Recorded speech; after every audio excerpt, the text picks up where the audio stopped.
The first sign was not violence. It was hesitation. A pause too long for a place built on impact, breath, and broken rhythm. A silence that did not signal respect. It signaled uncertainty. As if everyone present felt, before understanding why, that something had stepped outside its assigned role. There was no official ring. No banners. No ceremony. Just a cleared space shaped by habit and unspoken agreement. Around it stood men who had spent their lives believing they could recognize power the moment it entered a room.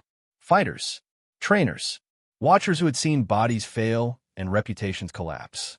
And still no one spoke, because what stood before them did not fit the pattern. On one side was recognition itself, not merely a man, but a system given form. Philosophy turned into reputation. Ideas repeated so often they had become unquestioned truth. A figure whose name crossed borders faster than his body ever could. On the other side stood something the system never learned how to name. Not rebellion, not spectacle, something quieter and therefore more dangerous. A presence forged outside permission, built in places where attention did not reach. A fighter who was never meant to exist, and yet had existed long enough to make denial impossible. She was not trained to represent anyone. She was trained to endure. From childhood, she learned that identity could be a liability, that certain doors remained closed regardless of talent, that survival required adaptation before it required strength. So she adapted. She hid what the world would reject. She learned to move without being seen, to absorb punishment without protest, to rise without acknowledgement. For years, she trained in silence, not because she lacked voice, but because silence kept her alive. When the truth finally surfaced, it did not arrive as confession. It arrived as consequence. A sparring session pushed too far. A strike delivered without restraint. Blood where no one expected it. And suddenly, the illusion shattered. What remained standing was not just skill, but resolve. Tradition hesitated. Reality did not. She stayed. And from that moment on, the world around her began to retreat. Victories followed, not as celebration, but as warning. Larger bodies fell. Louder styles failed. Champions declined invitations without explanation. Not because rules forbade them, but because pride could not survive the risk. She never needed to taunt. Her existence was provocation enough. Until she heard his name, not as a fighter in the usual sense, but as an argument. A man who spoke of freedom while others spoke of forms. Who treated tradition as something to be tested, not protected. Who claimed that truth in combat required flexibility, not loyalty. She had heard such claims before. They usually ended quickly. But this one felt different. And so the challenge was born.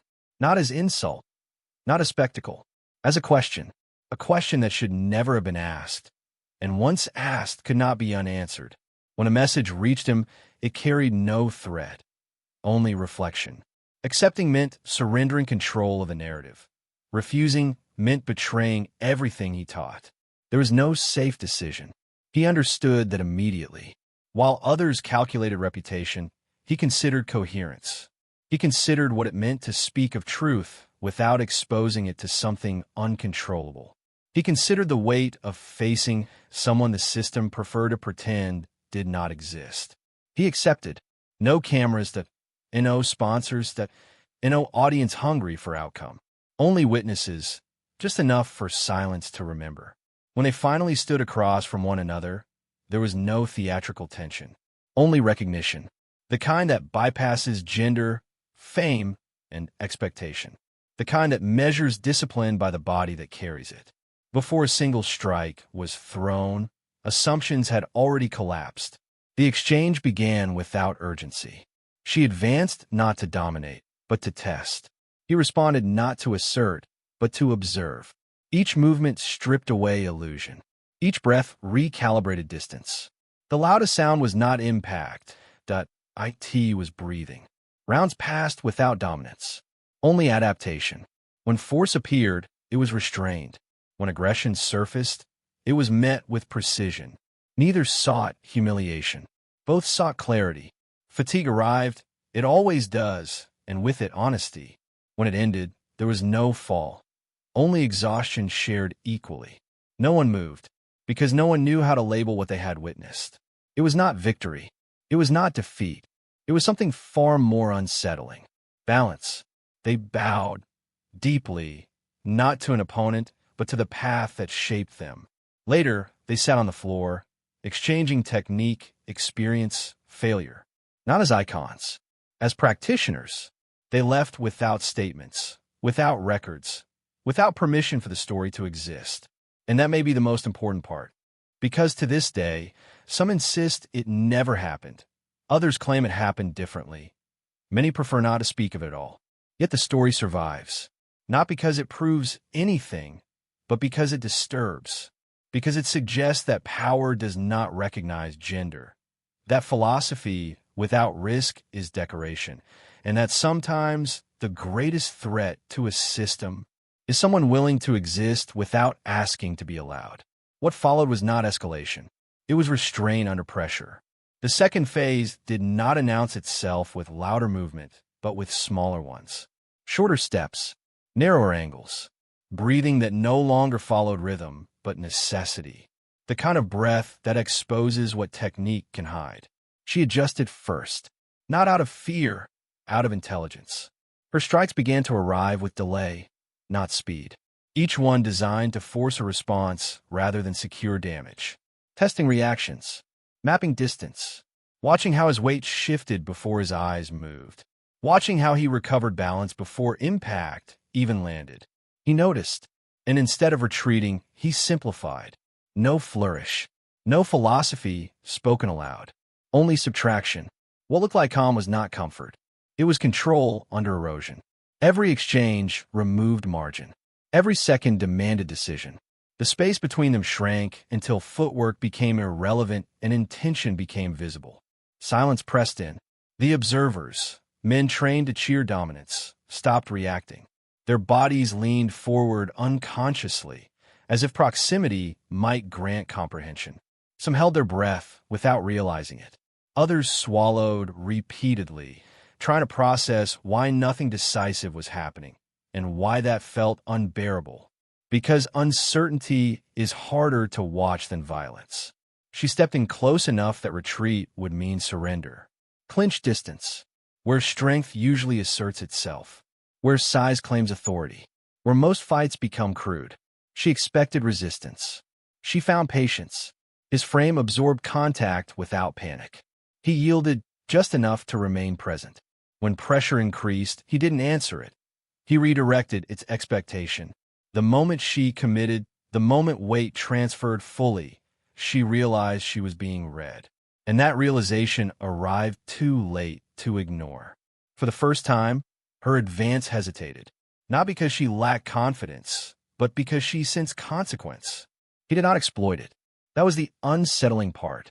He touched distance without claiming it, interrupted momentum without capitalizing, allowed openings to close themselves. It was as if he were demonstrating something only she could see, that power does not need to declare itself to exist. The third phase arrived quietly. Fatigue stripped intention of disguise. Precision thinned. Muscles responded slower than thought. Each breath carried sound now. Shoes scraped against the floor. Sweat reached the eyes and refused to leave. She struck harder. Not recklessly, decisively. This was not desperation. This was commitment. He answered, not with dominance, but with timing so precise it felt intrusive. Counters arrived not where she was, but where she had decided to be.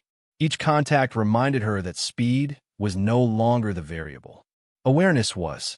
Something shifted in the room. Not excitement. Recognition. They were no longer watching a fight.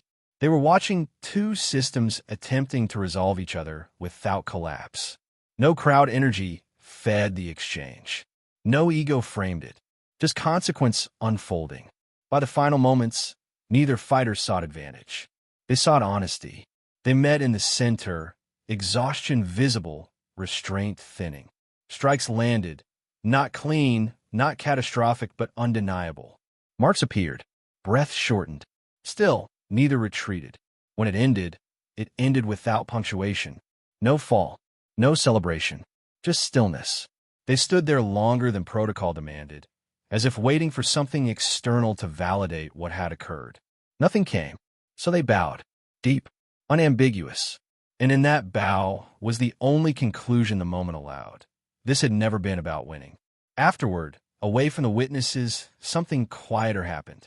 They sat, not as legends, as practitioners comparing scars. Hands moved slowly through space, tracing angles, correcting posture, exchanging solutions that had no audience. Laughter surfaced once, brief, unguarded, and disappeared again. No statements were prepared, no records requested. They left separately, and that should have been the end. But stories resist containment. They surfaced in fragments, contradictions, half-remembered details that never aligned. Some insisted the encounter proved dominance. Others claimed it proved restraint. Many rejected it entirely, because the story refuses resolution. If it happened, it challenges hierarchy. If it didn't, it persists too vividly to dismiss. And that tension remains, because somewhere between silence and denial lives a question the world still avoids. What happens when power meets power, and neither chooses to dominate? Maybe that is why the story was never meant to be recorded. Because it does not reward spectacle. It does not offer victory. It does not flatter belief. It only leaves you with something harder. The possibility that strength is not proven by who falls, but by what remains standing afterward. And if that is true, then many of the stories we celebrate have been telling us the wrong lesson all along. This story was never meant to give you an answer. So here's the question it leaves behind. Do you believe real strength is proven by dominance or by restraint? Comment with one word only, power or control, and read the comments, because this story only becomes complete when people disagree.